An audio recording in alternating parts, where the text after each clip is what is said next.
రామాపురం అనే గ్రామంలో లింగయ్య అనే పేదవాడు ఉండేవాడు. మనిషి చాలా మంచివాడు. అతని భార్య పేరు పద్మ. ఈ దంపతులు ఇద్దరు వ్యవసాయం చేస్తూ జీవితం సాగిస్తూ ఉండేవారు.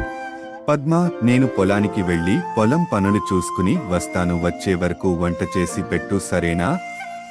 సరే అండి, పని ముగించుకొని తొందరగా రండి. అదే ఊర్లోని ఊరు పెద్ద అయినటువంటి రామయ్య ఉండేవాడు. అతను కూడా చాలా మంచివాడు. ఆ ఊర్లోని రైతులందరికీ పెట్టుబడి సాయం కింద తక్కువ వడ్డీకే డబ్బులు ఇస్తూ ఉండేవాడు. మళ్ళీ పంట పండిన తర్వాత ఆ డబ్బులు తీసుకుంటూ ఉండేవాడు. ఒకరోజు రామయ్య పని మీద పక్క ఊరికి వెళ్ళి పని ముగించుకొని డబ్బుల మూటతో తిరిగి ఇంటికి వస్తూ ఉంటాడు. దారి మధ్యలో రామయ్యకు అలసటగా ఉంటుంది. కొంచెం సేపు చెట్టు కింద కూర్చొని ఇంటికి వెళ్దాం అనుకుంటాడు. అలా చెట్టు కింద కూర్చున్న రామయ్య డబ్బుల మూటను చెట్టు కింద మరిచిపోయి ఇంటికి బయలుదేరుతాడు.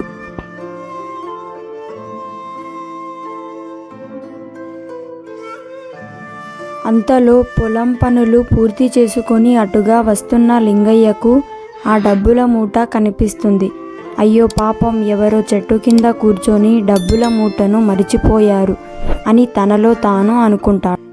వాళ్ళ డబ్బు వాళ్ళకి ఇవ్వాలని అనుకుంటూ ఇంటికి బయలుదేరుతాడు. లింగయ్యకు ఆ డబ్బుల మూట ఆ ఊరి పెద్ద రామయ్యది అని తెలుసుకొని రామయ్య దగ్గరకు బయలుదేరుతాడు. అయ్యా, ఈ డబ్బు మీదే అనుకుంటా, చూసుకోండి అని రామయ్యకు చెప్తాడు. ఇప్పుడు రామయ్య లింగయ్యకు ఇలా అంటాడు, ఈ డబ్బుల మూట నాదే అని చెప్పి ఆ డబ్బుల మూట తీసుకొని లింగయ్య, నువ్వు చాలా మంచివాడివి అని ఆనందంలో అందులో నుంచి కొంత డబ్బులు లింగయ్యకు ఇస్తాడు. ఆ డబ్బులు తీసుకొని లింగయ్య ఇంటికి బయలుదేరుతాడు.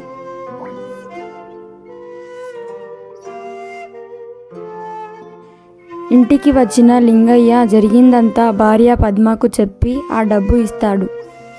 నీతి, నిజాయితీ ఎప్పుడూ మంచి ఫలితాలనే ఇస్తుంది.